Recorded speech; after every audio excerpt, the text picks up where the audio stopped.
परमात्मने जेवढं अनंत परम सिद्ध भगवानी की देवादिदेव 1008 पार्श्वनाथ भगवानी की परम पूज्य गणाचार्य गुरुदेव अक्षर विराग सागर जी महामुनि राजी की चर्या शिरोमणि आचार्य भगवान विशुद्ध सागर जी महामुनि राजी की परम पूजनीय गणियार गुरु में 105 विवाह श्री माता जी की जय बोलेगा पूज्य हरिका 105 सर्वश्री माता जी की समस्त हरिका संघ की। भाग्यशाली है हम पुण्यशाली जो गुरु पाए आपसे अब कुछ नहीं मांगे भगवान से। भाग्यशाली है हम पुण्यशाली जो गुरु पाए आपसे अब कुछ नहीं मांगे भगवान से। शांति सुधा जी ने वाणी का झरना झर झर सिरी मुख से बहे जिनवर सम मेरे गुरुवर का जीवन कण कण आगम सूत्र कहे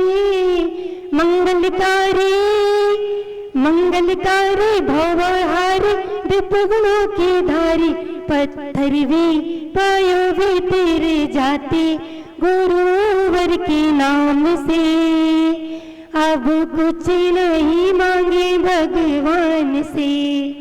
भाग्यशाली है हम पुण्यशाली जो गुरु पाए आपसे अब कुछ नहीं मांगे भगवान से। आओ आओ मेरी गुरु माँ का संयम आओ समूह भाव है आओ आओ मेरी गुरु माँ की रिजुता आओ आओ मृदु भाव है श्रद्धा चले जन्म सफल है गुरु जो हृदय कमल है अनगढ़ भी मूर्त बन जाते गुरुवर के ध्यान से अब कुछ नहीं मांगे भगवान से। भाग्यशाली है हम पुण्यशाली जो गुरु पाए आपसे अब कुछ नहीं मांगे भगवान से। जब लोग परम पूजनीय गणियार का गुरु में 105 विवाह श्री माता जी की। बिंदु संयुक्तम नित्यं ध्यायन्ति योगिना कामदं मोक्षदं चैव ओंकाराय नमो नमः। सरस्वती नमो प्रज्ञा श्रमणाय नमः श्री बाले योगिने नमो आचार्य देवाय नमः श्री विराग सिंधवे नमः श्री विशुद्ध सिंधवे। जय बोले अनंतानंद पंचपरमेष्ठी भगवान ने की। देवादिदेव 1008 से आदिनाथ भगवान ने की। देवादिदेव 1008 से चिंतामणि पार्श्वनाथ भगवान ने की। अंतिम तीर्थेश वर्तमान शैशन नायक भगवान महावीर स्वामी की। परम पूज्य समाधि सम्राट गणाचार्य गुरुदेव जी 108 विराग सागर जी महाराज की। परम पूज्य चर्या शिरोमणि पट्टाचार्य गुरुदेव जी 108 विशुद्ध सागर जी महाराज की। जय बोलेगा परम पूज्य गणेश रमणी हरिका 105 विवाह श्री माता जी की समस्त हरिका संघ की।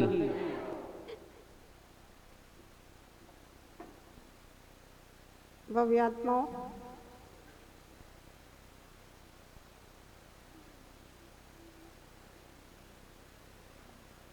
भगवान के 1008 नाम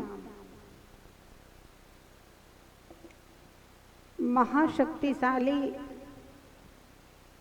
महाबीजाक्षर मंत्रों के साथ श्रद्धा पूर्वक उच्चारण करना चाहिए।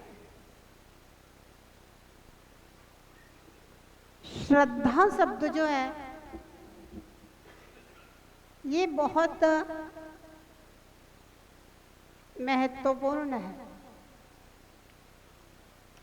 अच्छा, एक बात बताएं, अपने जैनागम में कुछ क्रियाओं की चर्चा की गई है। आजकल के युवाओं को ऐसा लगता है कि जैसे धर्म तो केवल क्रियाकांड सिखाता है।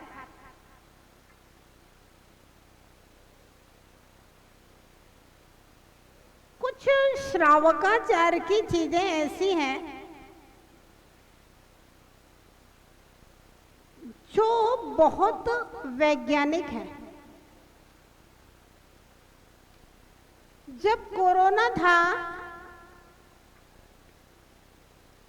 तब चारों ओर से मोबाइल के ऊपर स्पीच आ रही थी, भाई आप बाहर से आए हैं तो पहले कपड़े चेंज कीजिए, स्नान कीजिए, बाहर की लाई हुई कोई भी वस्तु है तो पहले उसको रख दीजिए, गर्म पानी से धो करके उसको रख दीजिए, धूप में रख दीजिए, उसके बाद उस वस्तु को यूज कीजिए। और जिन लोगों ने लापरवाही की उसके परिणाम भी सामने थे।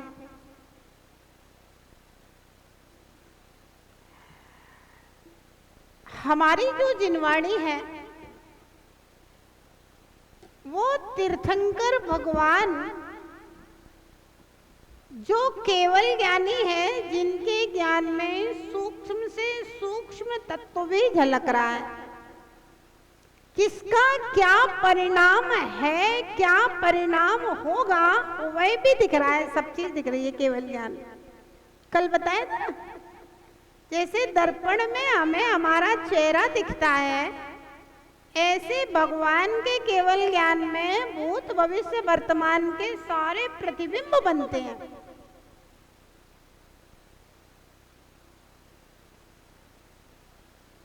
तो ये सूक्ष्म बैक्टीरिया जो है, सूक्ष्म जीवाणु है, जिनसे हमारे अंदर रोग बीमारियां पैदा होती हैं।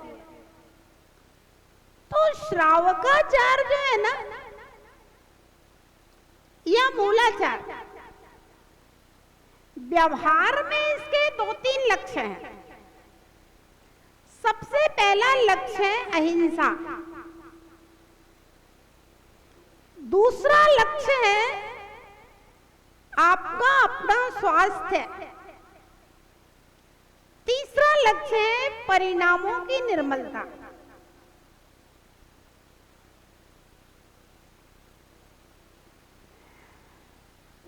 जहां जियो और जीने दो कहा जाता है,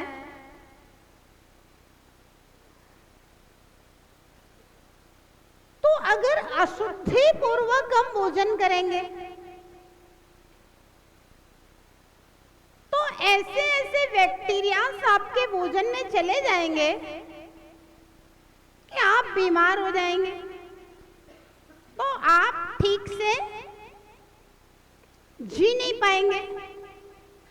और जिन जीवों की हिंसा हुई है वो भी बेचारे जी नहीं पा रहे हैं। तो अहिंसा धर्म कहता है कि भैया जियो, और जो अभक्ष्य वस्तुएं हैं जिनमें त्रसजीव पड़ गए हैं उनको हम ना खाएं, या जिन बैक्टीरियाओं के निमित्त से रोगाणु कीटाणु उत्पन्न हो रहे हैं उनसे हम बच के रहें, अथवा जिस अशुद्धि के कारण से अपने परिणाम निर्मल नहीं हो पा रहे हैं।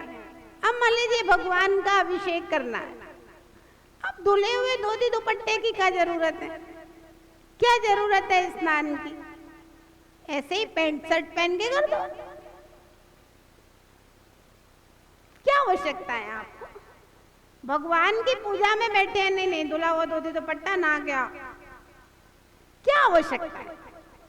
ऐसे ही आप तो दुकान के कपड़े से जैसे आए वैसे कर लो। नहीं, आदमी विषय कसायों में इतना लिप्त है कि उसका परिणाम भगवान की भक्ति में लगता ही नहीं है। और जब भावना है वही स्नान करके और धोती दुपट्टा पहन करके आप मंदिर में प्रवेश करते हो तो आपके भाव कुछ अलग होते हैं। तब फिर भगवान के प्रति श्रद्धा से अपन जो अभिषेक पूजा मंत्र जाप करते हैं उससे जो परिणामों में निर्मलता आती है, जो विशुद्धि बढ़ती है, वो विशुद्धि सातिशय पुण्य का कारण और पाप कर्म को क्षय करने वाली होती है। तो ये क्या है? शुद्धि, शुद्ध वस्त्र, मंदिर के कपड़े, रंगों का भी अपना प्रभाव पड़ता है, कपड़ों का भी अपना प्रभाव पड़ता है। शुद्ध कपड़े, धुले हुए कपड़े, मंदिर के कपड़े, सफेद या पीला धोती दुपट्टा प्रभावशाली चीज है ना? ऐसे ही भोजन की शुद्धि, जैसा खाए अन्न, जैसा पीवे पानी। तो ध्यान रहे कि भोजन की शुद्धि, शुद्ध भोजन, शुद्ध चौका, शुद्ध वस्त्र, ये आपके स्वास्थ्य के लिए और अहिंसा धर्म के लिए और आपके परिणाम निर्मल रहे इसके लिए। पहले जैनी लोग छन्ना लेकर के चलते थे और कहीं भी जाते थे तो अपना भोजन, महिलाएं बहुत कुशल होती थी, अगर 2-3 दिन के लिए भी जा रहे हैं ना तो वो इतना पूड़ी नाश्ता पास्ता सब बना करके रखे, पूरे परिवार के लिए बना करके रख लेती थी फटाफट। और आजकल जो नई पीढ़ी आ रही है उसके लिए, औरतों के लिए खाना बनाने की बहुत बड़ी समस्या। पहले औरतों में उनका दिमाग और कछू में चले या ना चले, लेकिन खाना बनाने में महिलाओं को कोई प्रॉब्लम नहीं थी। दाल चावल रोटी सब्जी पूड़ी नमकीन मीठा वो बना बना के फटाफट 2-3 घंटा के अंदर सब तैयार करके 4 घंटे में 5 घंटे में सब तैयारी लगा लेंगी। 4 दिन के सफर की तैयारी लगा लेंगी सारी। और आजकल की बहुओं को, आजकल के बच्चों को, लड़कियों को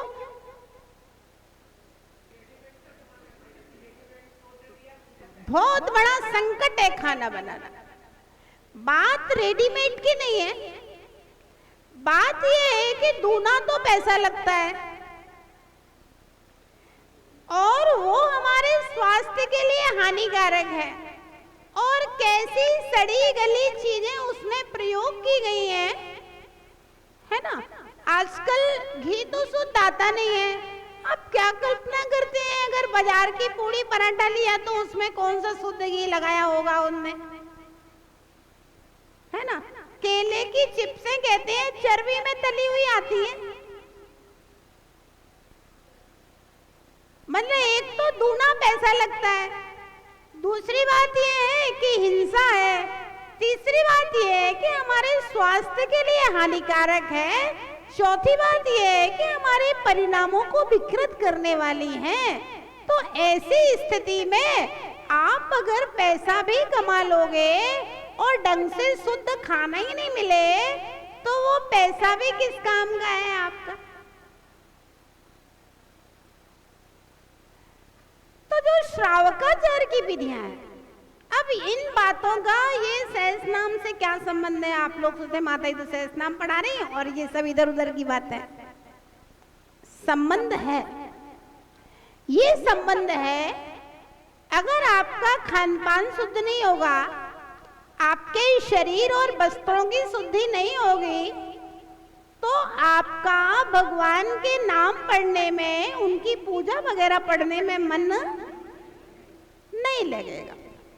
इसलिए व्यसन का त्यागी और सदाचारी वही व्यक्ति जिनेंद्र की भक्ति कर सकता है।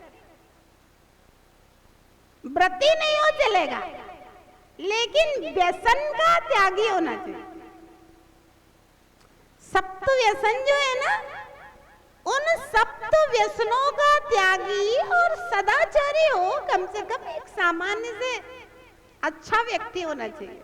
वही भगवान का अभिषेक, पूजन, सहस्त्र नाम की धारा, ये सब चीजें, सहस्त्र नाम के मंत्र जाप, वो उसी को फलीभूत होते हैं। तो इसलिए आवश्यकता है अपने जीवन को थोड़ा सा सात्विक बनाने।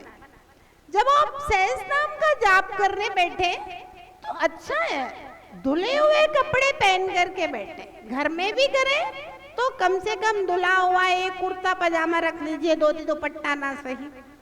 आप जिनको कुर्ता पजामा पहनने की आदत नहीं है बिल्कुल ही से, तो पैंट शर्ट अपना एक धुला हुआ रख लीजिए। धुले हुए कपड़े पहन के टी शर्ट और एक नीचे कुछ भी पहनने वाला अपना धुला हुआ रख लीजिए, धुले हुए कपड़े पहन के।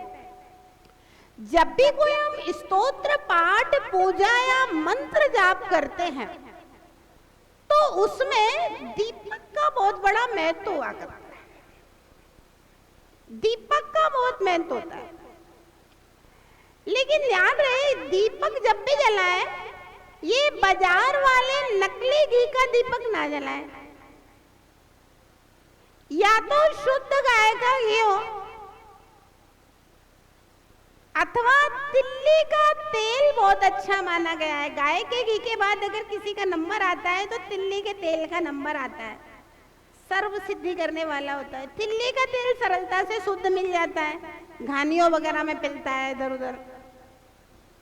कुछ नहीं हो तो अंत में सरसों का तेल शुद्ध जला लेना।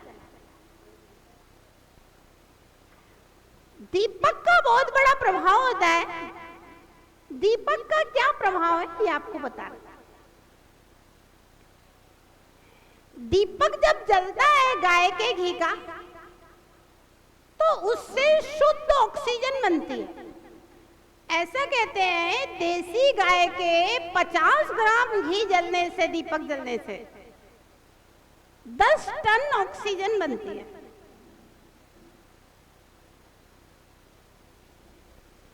तो शुद्ध गाय का घी का दिया जलेगा और उससे ऑक्सीजन बनेगी, वो सारे वातावरण में, हमारे घर में, हमारे मंदिर में, जहां भी हम जलाएंगे वो फैलेगी। और जब हम विशुद्ध भाव के साथ मंत्रोच्चार के लिए, पूजा के लिए दीपक जलाते हैं तो उस दीपक से जो ऑक्सीजन जलेगी, निकलेगी, बनेगी, तो वो निश्चित रूप से वातावरण के बैक्टीरिया, वातावरण की नेगेटिविटी को खत्म करेगी और वह वातावरण को इतना विशुद्ध बनाएगी कि उस वातावरण, उस आभा मंडल में बैठ करके हमारे परिणाम भी निर्मल होंगे। स्वास्थ्य लाभ की दृष्टि से वो हमारे श्वास के माध्यम से अंदर जाएगी वो वायु, तो हमें अंदर से स्वास्थ्य लाभ मिलेगा। तो इस प्रकार से दीपक का बहुत बड़ा महत्व मंत्र जाप, स्तोत्र पाठ, पूजा में आया। दूसरा है धूप का बहुत बड़ा महत्व है। धूप का क्या महत्व है? ये बाजार वाली नकली धूप नहीं, असली धूप और मर्यादित धूप, जो धूप औषधियों की धूप रहती है ना, वो धूप।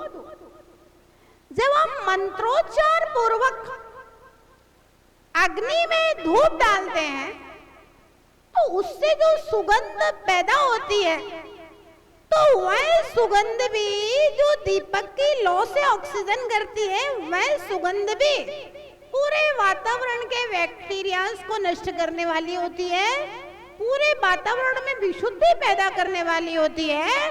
और उस विशुद्धि में हम बैठते हैं तो हमारे परिणामों को भी निर्मल। अब मान लीजिए हमारे पास शुद्ध धूप नहीं है, तो हम कपूर और लौंग का प्रयोग कर सकते हैं। जैसे भक्तांबर जी का पाठ करना है, 48 लौंग रख लीजिए और एक छोटे से मिट्टी के दिए में या धूपदान में, धूपदान नहीं हो तो एक छोटा सा मिट्टी का दिया में काम चल जाएगा। छोटी सी कपूर की डेली जला के रख दीजिए और एक एक काव्य के बाद में आपको कोई भी मंत्र नहीं आता है, ओम ह्रीम अरम आदिनाथाय नमः, ओम ह्रीम अरम श्री आदिनाथाय नमः। हर काव्य के बाद एक एक लौंग धूप में डाल दीजिए, उसमें डाल दीजिए कपूर जलते हुए, वो शुद्ध है, लौंग शुद्ध है, कपूर शुद्ध है। तो उससे घर का वातावरण जो है ना वो धनात्मक अच्छा बनेगा और रोग बीमारी सब प्रकार के कलह लड़ाई झगड़े के जो परिणाम होते हैं ना उन सब में फर्क पड़ेगा। अब कुछ लोग पंथ परंपरा के नाम पे उन्हें का धूप नहीं जलाना, दीप नहीं जलाना, लेकिन जब कोरोना हुआ तो प्राय करके सब 13 पंथ 20 पंथ सब साधुओं के उसमें स्टेटमेंट डाल रहे थे, भाई घर में दीप धूप का प्रयोग करें, बिना दीप धूप के पूजन नहीं होती है, सबके वो आने लगे थे। तो हमारी तो सब प्राचीन परंपरा है, अष्टद्रव्य की पूरी प्राचीन परंपरा है। अब कोई नए नए पंडित हो जाए, नए नए होशियार लोग बीच में पैदा हो जाए तो वे सब परंपराओं को लोप करने लगते हैं। तो अब ठीक है भाई, अब समाज तो समाज है, जिसकी बुद्धि में जो बैठ जाए उसकी बुद्धि में से निकालना तो वो तो अब भगवान के समुसरण में जाके ही निकलेगी, कोई की ताकत नहीं है निकालने की।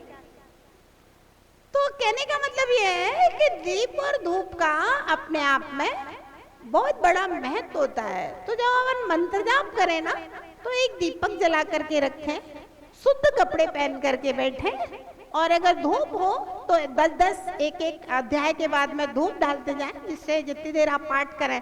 और धूप नहीं हो तो कपूर जला करके उसमें लौंग डाल करके धूप का प्रयोग किया जा सकता है। और एक बात बताएं, जिनको व्यापार की सिद्धि के लिए सहस्त्र नाम का जाप करना है, अंतराय कर्म में टलता है, तो पूजा पूर्वक, जैसे सुबह हम लोग पूजा करते हैं ना, तो पूजा पूर्वक और 1008 नामों में अक्षत श्वेत चावल चढ़ाते हुए आप सहस्त्र नाम का जाप कीजिए। अक्षत जो हमारे यहाँ चढ़ाया जाता है ना,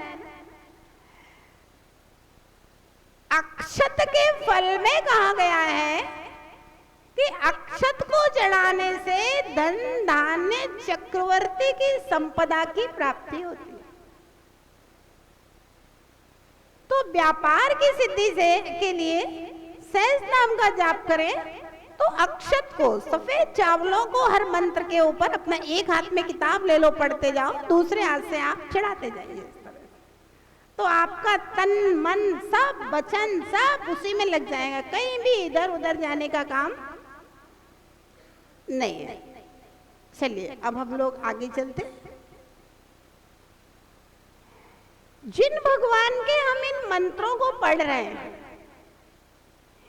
उन भगवान के बारे में हमको मालूम होना चाहिए, क्योंकि अगर जो आराधक अपने आराध्य को नहीं जानता है उसकी आराधना हमेशा अधूरी रहती है। तो जब भी आप मंत्र जाप करना शुरू करें तो ये पहले वाली छोटी सी जयमाला है, इसको जरूर पढ़ करके मंत्र जाप शुरू करें, क्योंकि इसको पढ़ने से अरहंत भगवान के 46 मूल गुणों की आराधना और 18 दोषों से रहित जो अरहंत हैं उन गुणों की आराधना हो जाती है। फिर हम उन भगवान के मंत्रों को पढ़ना शुरू करेंगे तो फल हमारा बहुत बढ़ जाता है। ऐसे तो पूजा जयमाला करके पूरा करें, लेकिन कभी अपन जैसे घर में कर रहे हैं, अब अपन पूजा नहीं कर रहा है, तो ये जयमाला जो है ना, इसको आराधना के रूप में पढ़ करके मंत्र जाप शुरू किया जा सकता है। इसका अर्थ हम आपको बता देते हैं। श्री अरहंत जगत हितकारी, समो शरण की महिमा न्यारी, 8-10 दोष रहित जगतारी, 46 मूल गुणों के धारी, भगवान 18 दोषों से रहित होते हैं तीर्थंकर, और 46 मूल गुण उनके होते हैं। अब देखिए, मात्र 2 लाइन के अंदर नंबर भी पड़े हुए हैं पुस्तक के ऊपर, 18 दोष गिनाए गए हैं कि भगवान में कौन कौन से 18 दोष नहीं है। राग, द्वेष, क्षुत, त्रस, भय, शोका, चिंता, मोह, अरति, रति, स्वेदा, जन्म, जरा, मृत्यु, न रोग हो, मद, विस्मय, निद्रा, न दोष हो। ये 18 दोष जिसमें नहीं होते हैं वह बीतरागी होता है। बीतरागता की यही परिभाषा है, बीतरागता की यही कसौटी है। जिसमें ये 18 दोष नहीं हो वह बीतरागी है। जो बीतरागी होता है वही सर्वज्ञ होता है, या बीतरागी नियम से सर्वज्ञ होता है, और जो सर्वज्ञ बीतरागी होता है वही हमारे लिए हित का उपदेश देने वाला होता है। हम एकमात्र सर्वज्ञ के उपदेश को स्वीकार करते हैं, बस, और किसी के उपदेश को स्वीकार, क्योंकि मूल ग्रंथ करतारा सर्वज्ञ देवा, उनके वचनों के अनुसार गणधर देव, प्रति गणधर देव, और भगवान के वचनों के अनुसार ही आचार्यों ने ग्रंथों की रचना की है। इसलिए हमारे जो मूल ग्रंथ करता है, हमारे जिनकी वाणी पे हम विश्वास करते हैं, जिनका शासन हम स्वीकार करते हैं, वो तीर्थंकर परमात्मा है, अरहत देव। अब देखिए, ये 18 दोष अरंत में नहीं होते।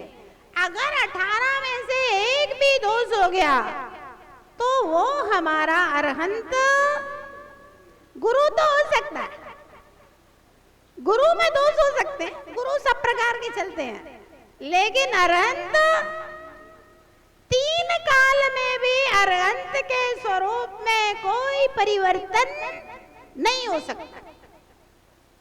अरहंत को किसी से राग नहीं है, राग नहीं है इसलिए किसी को देखते, इसलिए किसी को आशीर्वाद देखना, आशीर्वाद देना, इसलिए किसी को उपदेश नहीं देते। अरहंत बुद्धि पूर्वक कोई उपदेश नहीं देते। अरहंत तो अपने ध्यान में लीन रहते हैं और उनके सर्वांग से ओंकारमयी ध्वनि कीर्ति है, जिस ओंकारमयी ध्वनि को गणधर स्वामी समझा। ध्यान रखना, अगर समूह शरण में भी गुरु ना हो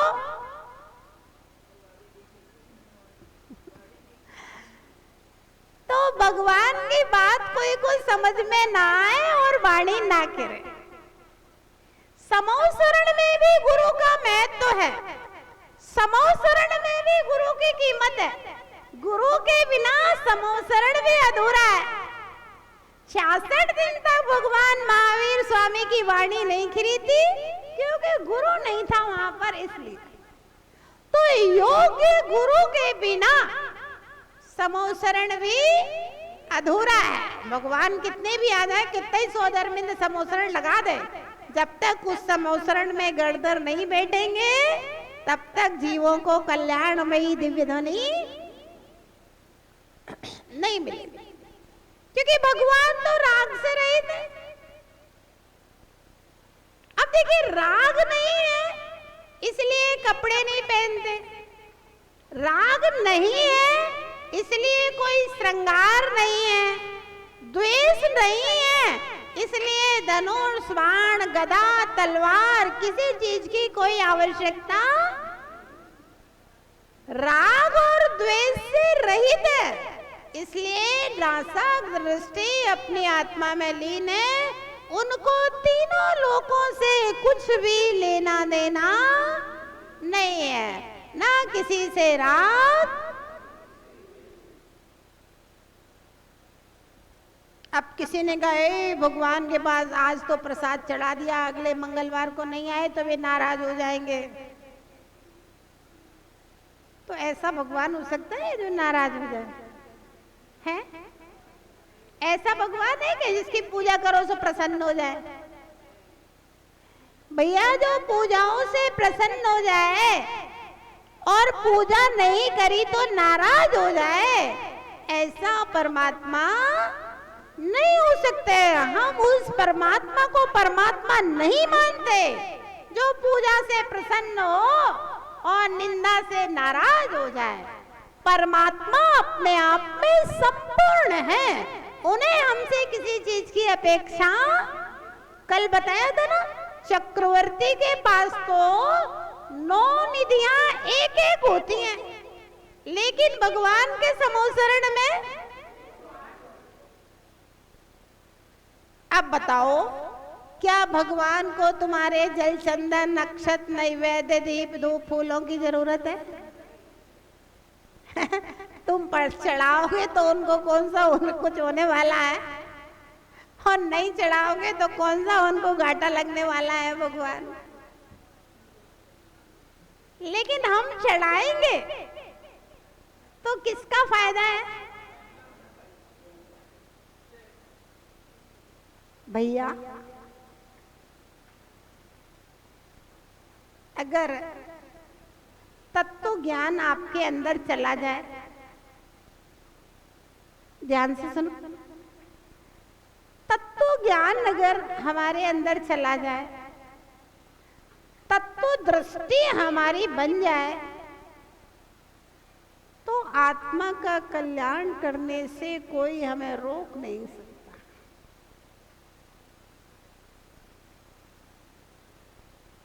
छोटी सी जिंदगी है, अगर संकलेश कर लिया तो नरकों की इतनी पीड़ाएं हैं, इतनी पीड़ाएं हैं, इतनी पीड़ाएं हैं कि हम लोग कल्पना नहीं कर सकते, सोच नहीं सकते। और अगर विशुद्धि बन जाए, नमोकार जप लिया, तो स्वर्गों के इतने सुख हैं, इतने सुख हैं, इतने सुख हैं कि हम लोग कल्पना नहीं कर सकते। एक एक देव के पास करोड़ों करोड़ों देवियां होती हैं। अब करोड़ों देवियों का मतलब आप समझो कितनी भीड़ होगी देवियों की एक देव की। कुबेर जो होता है ना, धन कुबेर, आप लोग पूजा विधान में बनाते ना, कुबेर की बोली लग रही है। कुबेर की 3.5 करोड़ देवियां होती हैं। कितनी? अब 3.5 करोड़ अगर कुबेर बैठा हो तो 3.5 करोड़ देवियों का मतलब कितनी भीड़ हो जाएगी? है 3.5 करोड़ देवियों की कितनी भीड़ हो गई एक कुबेर की। अब बताओ कोई आदमी भगवान की पूजा से मांग सकता है कि हमारी 3.5 करोड़ पत्नियां हो जाए? कितनी मांगोगे?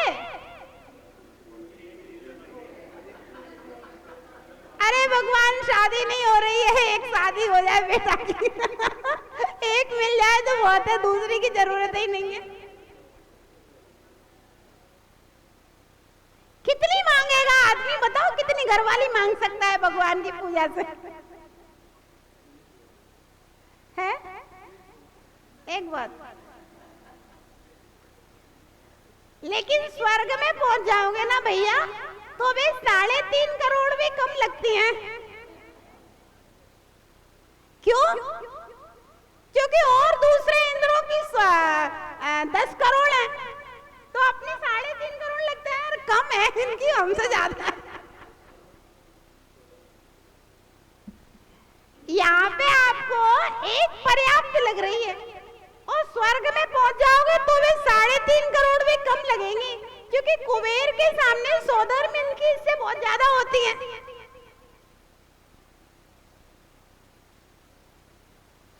देवों को क्या होता है? दुख नहीं होता है। है ना। कैसा भी मरी हालत का देव होगा, सबसे घटिया, सबसे नीचा देव, उसकी भी कम से कम 32 देवियां तो मिनिमम होती ही हैं। इससे कम किसी देव की नहीं होती। ये बहुत छोटे, सबसे नीचे वाले कैटेगरी की है। बाकी 100, 200, 500, 1000, 10-20 हजार तो सबके ही होती है। प्राय देवों की 10-20 हजार देवियां तो नॉर्मल है। अब बताओ, इतना मांग सकते हो क्या भगवान से? कितना बड़ा मकान मांग सकते हो आप भगवान से, बताओ?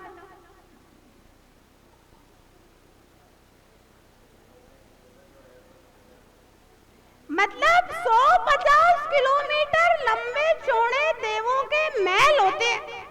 क्योंकि अब 3.5 करोड़ देवियां हैं कुबेर की, तो 3.5 करोड़ देवियों का एक एक कमरा तो होगा ना उसके महल में कम से कम। हर देवी का मिनिमम कितना भी घटिया से घटिया आप मान लो तो 3.5 करोड़ कमरे तो हो गए ना। अब 3.5 करोड़ कमरे के लिए कुबेर का महल कितना बड़ा होगा, अंदाज लगाइए। जयपुर छोटा पड़ेगा। मतलब देवों के 150 किलोमीटर के महल होते हैं, और वो भी सोने के, चांदी के, रत्नों के। ये ईंटों पत्थरों का कोई काम थोड़ी ना है। पीतल और ये तांबा आमा लोहा का कोई काम नहीं है वहां तो। अच्छा, कमा के बनाने का भी काम नहीं है भैया, बने बनाए मिलना है। बनाना पड़े तो मुश्किल, मिटते भी नहीं है। अनादि काल से जैसे बने हैं, अनंत काल तक वैसे ही एज इट इज। बस जितनी उम्र है, उम्र भी कितनी होती है।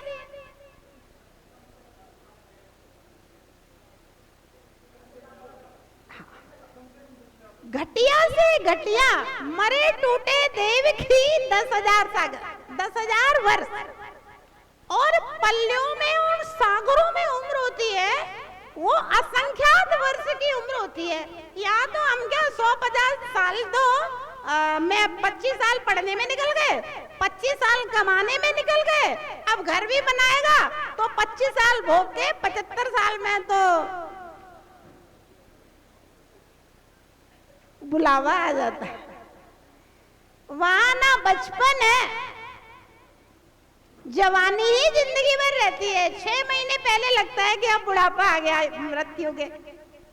जन्म हुआ 1-2 सेकंड में तो, मिनटों में तो पूरा युवा तैयार। गर्भ में, माता के गर्भ की तरह 9 महीने भी नहीं रहना।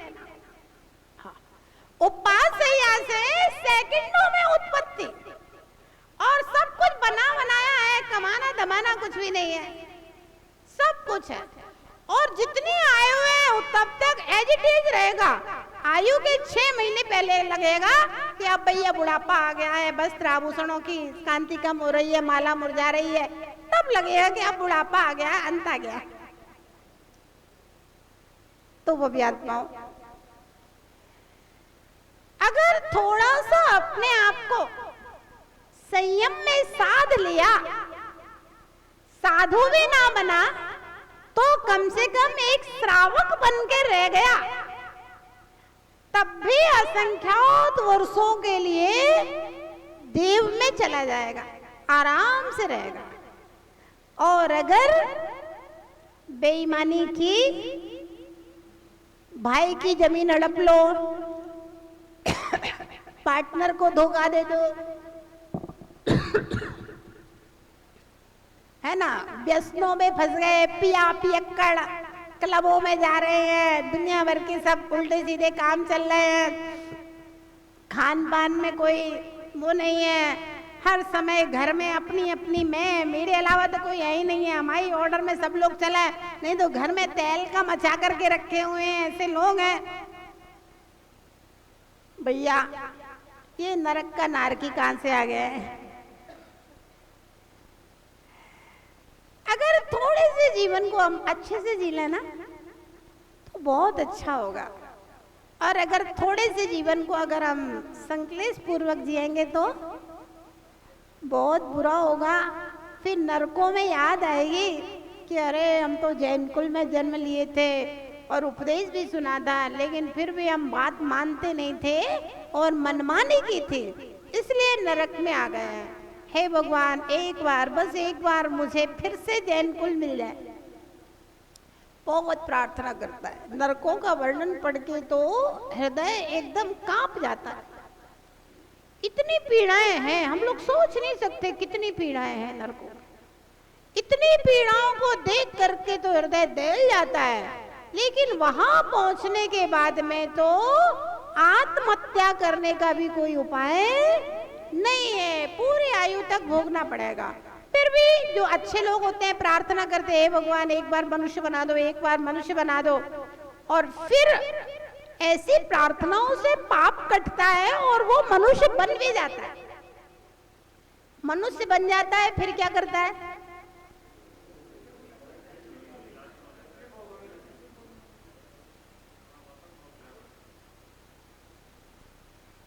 इसलिए भैया साधु बनो या नहीं बनो, कम से कम संतोषी और सदाचारी जरूर बन जाओ, इतने में भी कल्याण हो जाए।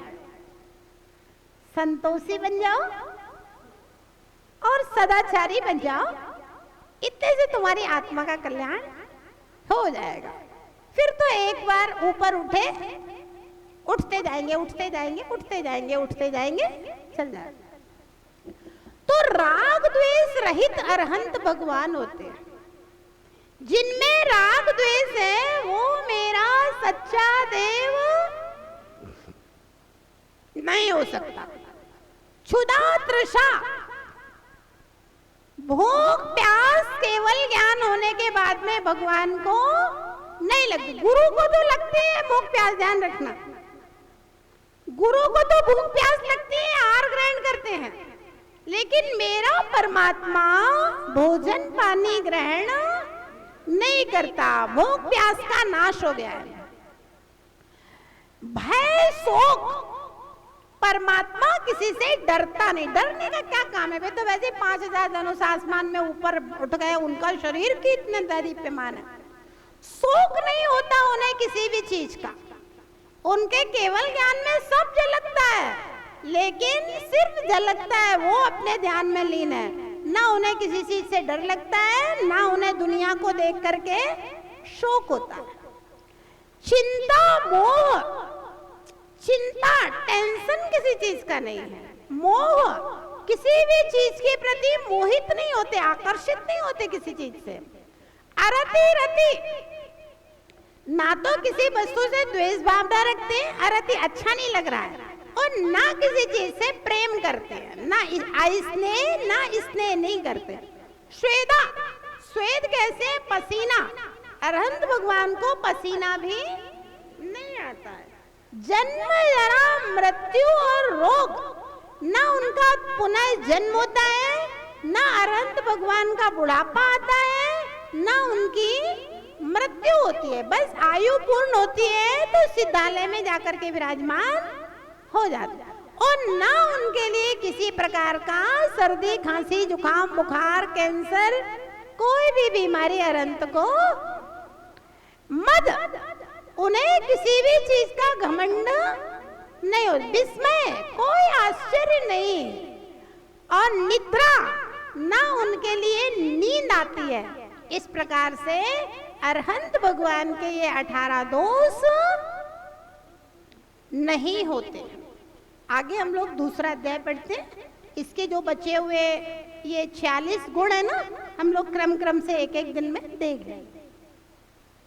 दूसरा अध्याय निकाल लेंगे। ओम ह्रीम अरहम,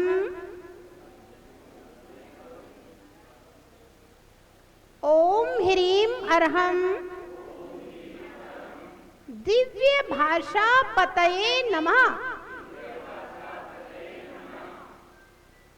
दिव्य भाषा पति, दिव्य ध्वनि ओंकारमयी, उसके स्वामी आप। दिव्य भास्वत पति नाम का सदा करूं मैं जाप। यानी कि भगवान ओंकारमयी दिव्य ध्वनि के स्वामी होते हैं। दुनिया में अगर ओंकारमयी दिव्य ध्वनि किसी की खिरती है तो अरहंत भगवान की खिरती है। अपने को सुबह और शाम दोनों टाइम ओंकारमयी दिव्य ध्वनि का ध्यान करना चाहिए। सुबह उठ करके जिनके आज छत हो वो छत पे, आंगन हो वो आंगन में, कुछ नहीं है तो बालकनी तो होगी छोटी सी। बालकनी भी नहीं हो तो भाई बाहर का, जहाँ का गेट से बाहर की शुद्ध हवा आती हो, अपना गेट खोल के दरवाजे पे बैठ जाना। ओ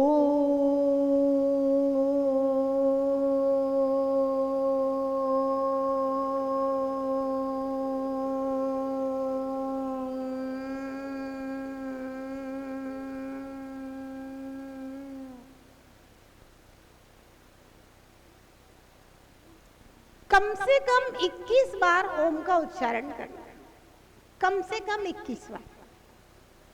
हाँ, इससे हमारा मन शांत होगा और अरहंत भगवान को सामने देखते हुए कि भगवान सामने विराजमान है, ओंकार बना हुआ है और भगवान की दिव्य आभा मेरे पूरे शरीर के ऊपर पड़ रही है,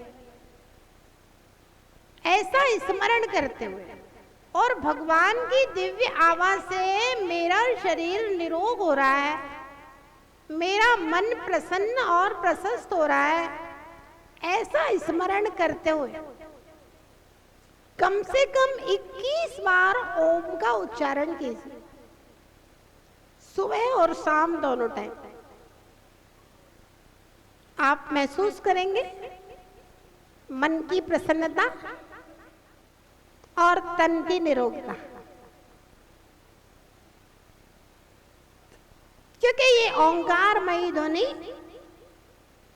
अरहंत भगवान के सर्वांग से निकली हुई दिव्य ध्वनि। भगवान बस एक ही बीजाक्षर बोलते हैं, दूसरा चीज तो बोलते ही नहीं।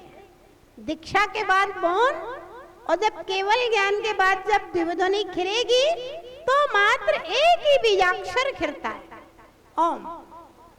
तो आप सोच लीजिए, संसार की संपूर्ण ध्वनियों में अगर कोई सर्वश्रेष्ठ ध्वनि है तो वह ओम ध्वनि है। इसमें सब प्रकार की शक्तियां विद्यमान है, ऐसी ओंकारमयी ध्वनि है। और अगर हम उस ओंकार ध्वनि का स्मरण करते हैं, उच्चारण करते हैं, तो हमारी आत्मा की शक्तियां जागृत होती हैं। और आत्मा में ही तो अनंत शक्तियां हैं, अपने को कहीं बाहर जाने की जरूरत सब हमारी आत्मा में है। जैसे दीपक है ना, घी आपके दीपक में है, बस बाती से लो लगाने की जरूरत है, वो दीपक जल जाए। हमें आपको अपना घी देने की जरूरत नहीं है, ना भगवान को अपना घी हमें देना है। घी सबके अंदर है, गुण सबके अंदर है, बस उन गुणों को प्रकट करने की जरूरत है। तो भगवान दिव्य भाषापति है। कौन है? ओंकारमयी दिव्य ध्वनि का स्वामी अगर कोई है तो वे अरहंत परमात्मा, तीर्थंकर परमात्मा है। और उनकी आराधना करने से हम भी तीर्थंकर हो जाएंगे। ओम ह्रीमरम दिव्य भाषापते नमः। ओम ह्रीम अरम दिव्याय नमः। ओम ह्रीम अरम पूतवाचे नमः। ओम ह्रीम अरम पूतशासनाय नमः। ओम ह्रीम अरम पूतात्मने नमः। ओम ह्रीम अरम परमज्योतिषे नमः। ओम ह्रीम अरम धर्माध्यक्षाय नमः। ओम ह्रीम अरम दमीश्वराय नमः। ओम ह्रीम अरम श्रीपतये नमः। ओम ह्रीम अरम भगवते नमः। ओम ह्रीम अरम अरहते नमः। ओम ह्रीम अरम अरज से नमः। ओम ह्रीम अरम बिरज से नमः। ओम ह्रीम अरम शुचये नमः। ओम ह्रीम अरम तीर्थकृते नमः। ओम ह्रीम अरम केवलिने नमः। ओम ह्रीम अरम ईशानाय नमः। ओम ह्रीम अरम पूजार्हाय नमः। ओम ह्रीम अरम स्नातकाय नमः। ओम ह्रीम अरम अमलाय नमः। ओम ह्रीम अरम अनंतदीप्ताय नमः। ओम ह्रीम अरम ज्ञानात्मने नमः। ओम ह्रीम अरम स्वयं बुद्धाय नमः। ओम ह्रीम अरम प्रजापते नमः। ओम ह्रीम अरम मुक्ताय नमः। ओम ह्रीम अरम शक्ताय नमः। ओम ह्रीम अरम निराबाधाय नमः। ओम ह्रीम अरम निष्कलाय नमः। ओम ह्रीम अरम भुवनेश्वराय नमः। ओम ह्रीम अरम निरंजनाय नमः। ओम ह्रीम अरम जगज्योतिषे नमः। ओम ह्रीम अरम निरुक्तोक्तये नमः। ओम ह्रीम अरम निरामयाय नमः। ओम ह्रीम अरम अचल स्थितये नमः। ओम ह्रीम अरम अक्षोभ्याय नमः। ओम ह्रीम अरम कूटस्थाय नमः। ओम ह्रीम अरम स्थाणवे नमः। ओम ह्रीम अरम अक्षयाय नमः। ओम ह्रीम अरम अग्रण्ये नमः। ओम ह्रीम अरम ग्रामण्यै नमः। ओम ह्रीम अरम नेत्रे नमः। ओम ह्रीम अरम प्रणेत्रे नमः। ओम ह्रीम अरम न्यायशास्त्रकृते नमः। ओम ह्रीम अरम शास्त्रे नमः। ओम ह्रीम अरम धर्मपते नमः। ओम ह्रीम अरम धर्म्याय नमः। ओम ह्रीम अरम धर्मात्मने नमः। ओम ह्रीम अरम धर्मतीर्थकृते नमः। ओम ह्रीम अरम वृषध्वजाय नमः। ओम ह्रीम अरम वृषाधीशाय नमः। ओम ह्रीम अरम वृषकेतवे नमः। ओम ह्रीम अरम वृषायुधाय नमः। ओम ह्रीम अरम वृषाय नमः। ओम ह्रीम अरम वृषपते नमः। ओम ह्रीम अरम भर्त्रे नमः। ओम ह्रीम अरम विश्वांकाय नमः।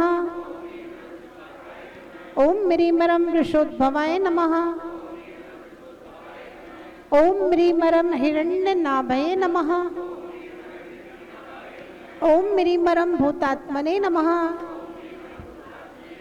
ओम ह्रीम अरम भूतभृते नमः। ओम ह्रीम अरम भूत भावनाय नमः। ओम ह्रीम अरम प्रभावाय नमः। ओम ह्रीम अरम विभवाय नमः। ओम ह्रीम अरम भास्वते नमः। ओम ह्रीम अरम भवाय नमः। ओम ह्रीम अरम भावाय नमः। ओम ह्रीम अरम भवांतकाय नमः। ओम ह्रीम अरम हिरण्यगर्भाय नमः।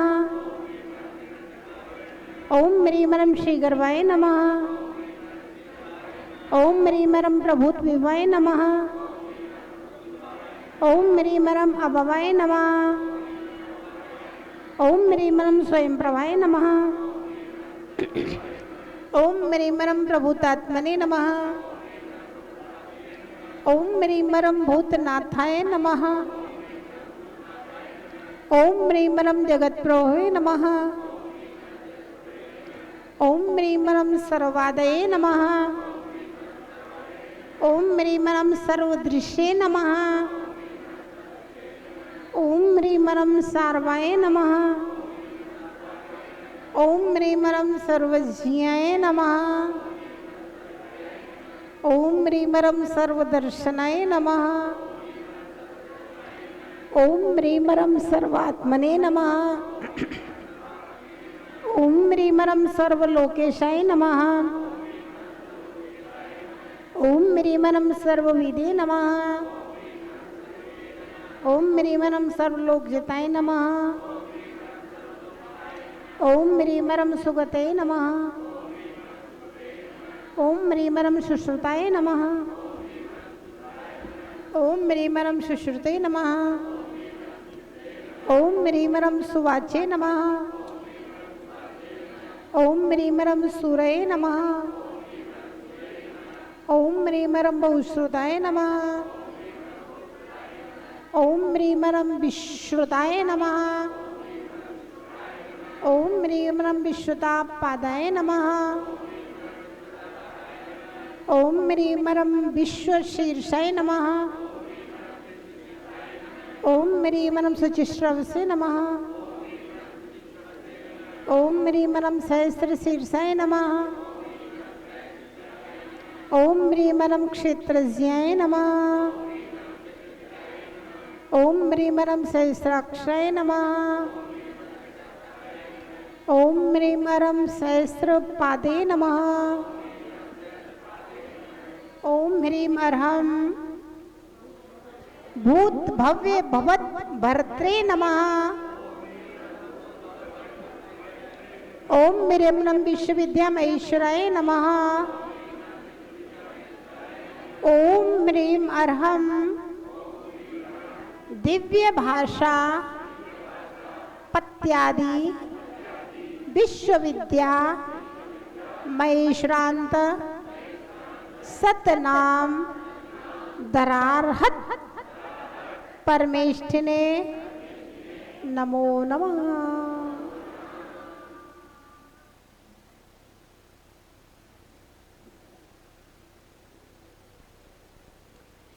कौन कौन से मंत्र उच्चारण में प्रॉब्लम है पूछ लीजिए।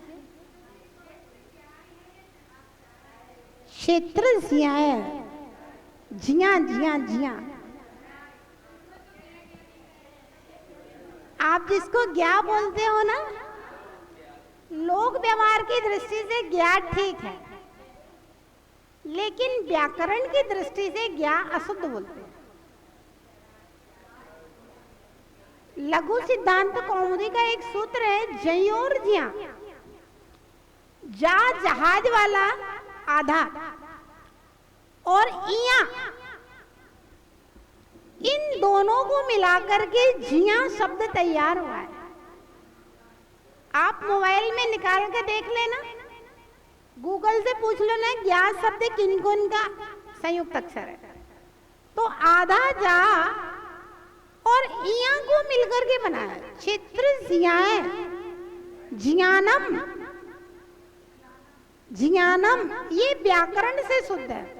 अब क्योंकि लोक व्यवहार में गया गया गया वैसे ही स्कूल में पढ़ाया गया, वैसे ही अपन ने पढ़ा, वैसे ही बोलते हैं, तो लोक व्यवहार की दृष्टि से शुद्ध है। व्यवहार सत्य भी कहा गया है, 10 प्रकार के सत्य हैं, उनमें एक व्यवहार सत्य भी आया है।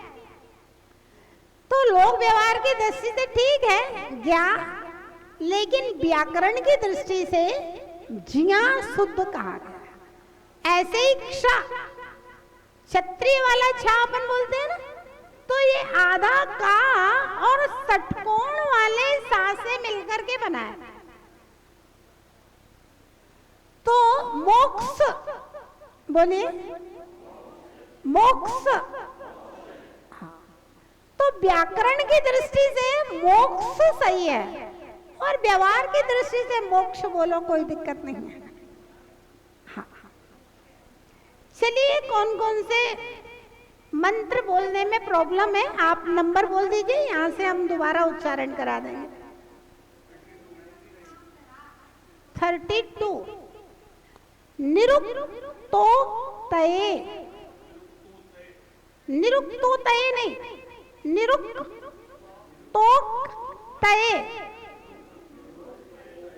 निरुक्तोक्तये, निरुक्तोक्तये। इसको पहले 3 टुकड़ों में बोलो, फिर नॉन स्टॉप बोलो। निरुक्तोक्तये, 32 नंबर, निरुक्तोक्तये, निरुक्तोक्तये। 34 अचल स्थितये, अचल स्थितये, अचल स्थितये, अचल स्थितये। हाँ। 43 न्याय शास्त्र कृते, न्याय शास्त्र कृते, रिरी होती है, नीचे लगी रहती है ना, ये रा नहीं है, रिरी है, कृते, कृते नहीं, कृते। हाँ, और कोई नंबर? धरारहत। हाँ, और कोई नंबर? 99 भूत भव्य भवत भर्त्रे, भर्त्रे। ये ऊपर जो चढ़ा हुआ है ना रा, ये त्रा के पहले बोला है, ध्यान रखना कभी भी पढ़ते समय। अगर रा ऊपर चढ़ा है तो उसको जिस अक्षर पे चढ़ा है उसके पहले बोला जाएगा। अगर रा नीचे लगा है तो फिर जिस अक्षर पे लगा है उसके बाद। जैसे कर्म, कर्म, रा कहाँ पे है? माँ के ऊपर है, तो माँ के पहले बोला जा रहा है कर्म। धर्म, माँ के ऊपर राग है। क्रम, का के नीचे ला लगा है, तो का के बाद बोला जाएगा क्रम, कर्म, क्रम, इस तरह से। और अगर नीचे लगा है ऐसे तो रा नहीं है, वो रिरी है। हाँ, कृत, कृत। हाँ, और कोई? मतलब सबको सब पढ़ना आ गया ना, हम तो यही समझेंगे। अब कोई पूछ नहीं रहा है तो हाँ, हाँ, अभ्यास कर लेना। फिर भी कोई प्रॉब्लम हो तो उच्चारण बता देंगे, कोई दिक्कत नहीं। आप निशान लगा लेना शीश पेंसिल से तो बता देंगे। आज एक और पढ़ लेते हैं। ओम ह्रीमरम स्थविष्ठाय नमः, ओम ह्रीमरम स्थविष्ठाय नमः, ओम ह्रीमरम स्थविराय नमः, ओम ह्रीमरम ज्येष्ठाय नमः, ओम ह्रीमरम पृष्ठाय नमः, ओम ह्रीमरम प्रेष्ठाय नमः, ओम ह्रीमरम वरिष्ठधिये नमः, ओम ह्रीमरम स्थेष्ठाय नमः, ओम ह्रीमरम गरिष्ठाय नमः, ओम ह्रीमरम वन्निष्ठाय नमः, ओम ह्रीमरम श्रेष्ठाय नमः, ओम ह्रीमरम अनिष्ठाय नमः, ओम ह्रीमरम गरिष्ठगिरे नमः, ओम ह्रीमरम विश्वमुटे नमः, ओम ह्रीमरम विश्वसृजे नमः, ओम ह्रीमरम विश्वटे नमः, ओम ह्रीमरम विश्वभुजे नमः, ओम ह्रीमरम विश्वनायकाय नमः, ओम ह्रीमरम विश्वाशिषे नमः, ओम ह्रीमरम विश्वरूपात्मने नमः, ओम ह्रीमरम विश्वजिते नमः, ओम ह्रीमरम विजितांतकाय नमः, ओम ह्रीमरम विभावाय नमः, ओम ह्रीमरम विभयाय नमः, ओम ह्रीमरम वीराय नमः। ओम ह्रीमरम विशोकाय नमः। ओम ह्रीमरम विजराय नमः। ओम ह्रीमरम अरजते नमः। सॉरी, ओम ह्रीमरम अजरते नमः। ओम ह्रीमरम विरागाय नमः। ओम ह्रीमरम विरताय नमः। ओम ह्रीमरम असंगाय नमः। ओम ह्रीमरम विविक्ताय नमः। ओम ह्रीमरम वीत मत्सराय नमः। ओम ह्रीमरम विनय जनता बंधवे नमः। ओम ह्रीमरम विलीना शेष कल्मषाय नमः। ओम ह्रीमरम वियोगाय नमः। ओम ह्रीमरम योगविदे नमः। ओम ह्रीमरम विदुषे नमः। ओम ह्रीमरम विधात्रे नमः। ओम ह्रीमरम सुविधये नमः। ओम ह्रीमरम सुधिये नमः। ओम ह्रीमरम शांतिभाजे नमः। ओम ह्रीमरम पृथ्वी मूर्तये नमः। ओम ह्रीमरम शांतिभाजे नमः। ओम ह्रीमरम सलीलात्मकाय नमः। ओम ह्रीमरम वायुमूर्तये नमः। ओम ह्रीमरम संगात्मने नमः। ओम ह्रीमरम बहिनी मूर्तये नमः। ओम ह्रीमरम अधर्मदके नमः। ओम ह्रीमरम सुयज्वने नमः। ओम ह्रीमरम यजमानात्मने नमः। ओम ह्रीमरम सुत्वने नमः। ओम ह्रीमरम सूत्राम पूजिताय नमः। ओम ह्रीमरम ऋत्विजे नमः। ओम ह्रीमरम यज्ञपतये नमः। ओम ह्रीमरम यज्ञाय नमः। ओम ह्रीमरम यज्ञांगाय नमः। ओम ह्रीमरम अमृताय नमः। ओम ह्रीमरम अभिषे नमः। ओम ह्रीमरम व्योमूर्तये नमः। ओम ह्रीमरम अमूर्तात्मने नमः। ओम ह्रीमरम निर्लेपाय नमः। ओम ह्रीमरम निर्मलाय नमः। ओम ह्रीमरम अचलाय नमः। ओम ह्रीमरम सौम्यमूर्तये नमः। ओम ह्रीमरम सुसौम्यात्मने नमः। ओम ह्रीमरम सूर्यमूर्तये नमः। ओम ह्रीमरम महाप्रभाय नमः।